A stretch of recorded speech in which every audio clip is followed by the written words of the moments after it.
Assalamualaikum warahmatullahi wabarakatuh. Selamat datang kembali di Mat Solihin Channel.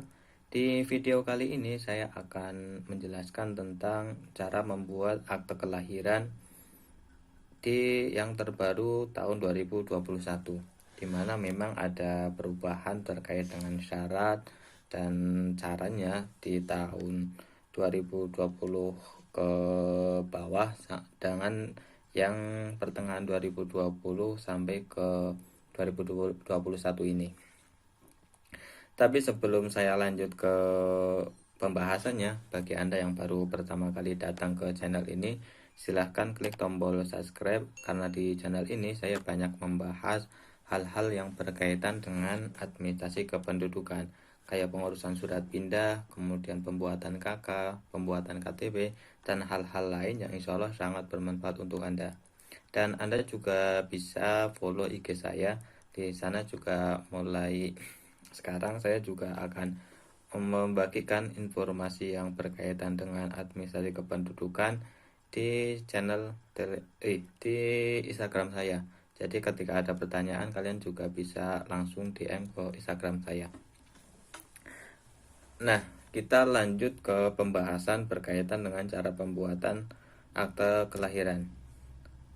Nah, sekarang terkait dengan pembuatan akte kelahiran per 2020 ya, kalau nggak salah per bulan Juni ini kita sudah dari Dinduk Capil sudah ada dua hal. Yang pertama itu secara offline dan yang kedua secara online. Kalau secara offline itu bisa dibuat di kecamatan, bisa dibuat di Dinduk Capil, dan bahkan sekarang sudah ada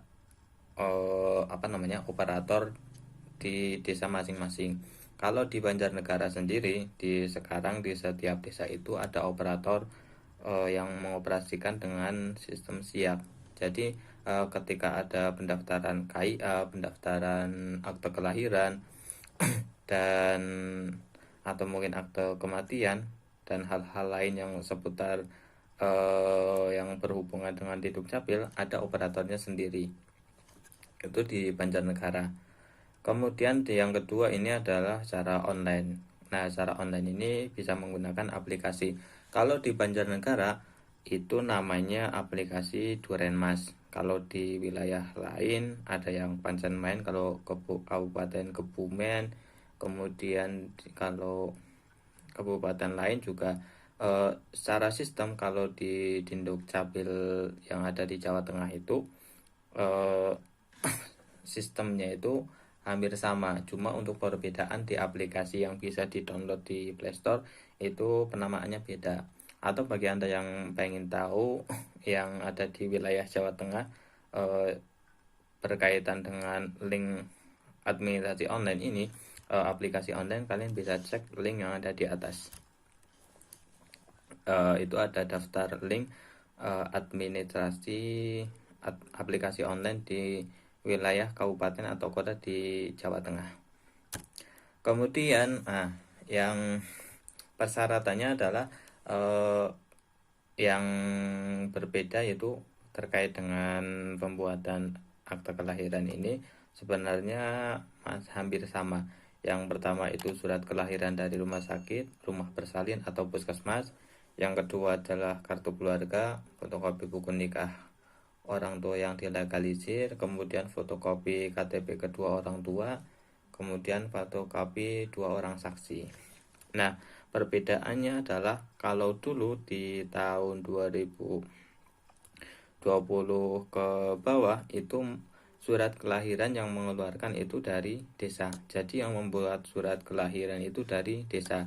Kalau sekarang adalah yang wajib menjadi syarat untuk pembuatan akte kelahiran adalah surat kelahiran dari rumah bersalin atau dari puskesmas. Ini wajib berkaitan dengan syaratnya. Kalau yang syarat yang lain ini masih sama. Kemudian, nah ini pengurusannya bagaimana? Nah, kalau pengurusannya alurnya seperti apa? Kalau di aplikasi online kalian bisa pelajari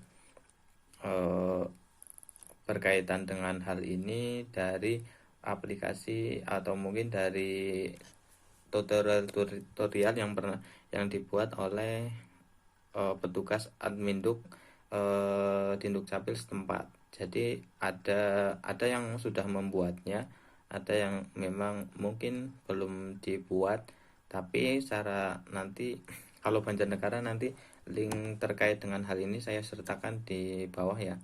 Itu ada Pak Yatno, Pak Suyatno itu petugas dari Dukcapil Banjarnegara telah membuat apa namanya tutorialnya lengkap.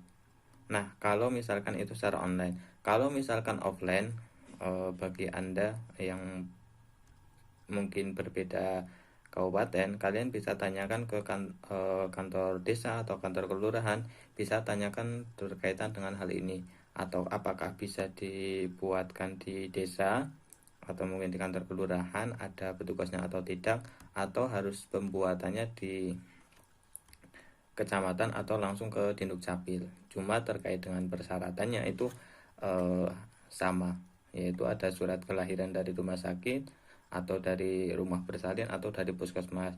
Yang kedua, kartu keluarga, kemudian fotokopi buku nikah yang dilegalisir, fotokopi KTP kedua orang tua, dan fotokopi 2 orang saksi. Ini persyaratan berkaitan dengan pengurusan akte kelahiran. Jadi bagi Anda yang masih bingung, kalian juga bisa bertanya di kolom komentar, atau mungkin bagi Anda yang masih bingung juga bisa DM ke Instagram saya, linknya ada di deskripsi. Dan jangan lupa untuk tonton video lain, siapa tahu Anda juga butuh informasi lain, hal-hal yang berkaitan dengan administrasi kependudukan. Demikian, semoga bermanfaat. Wassalamualaikum warahmatullahi wabarakatuh.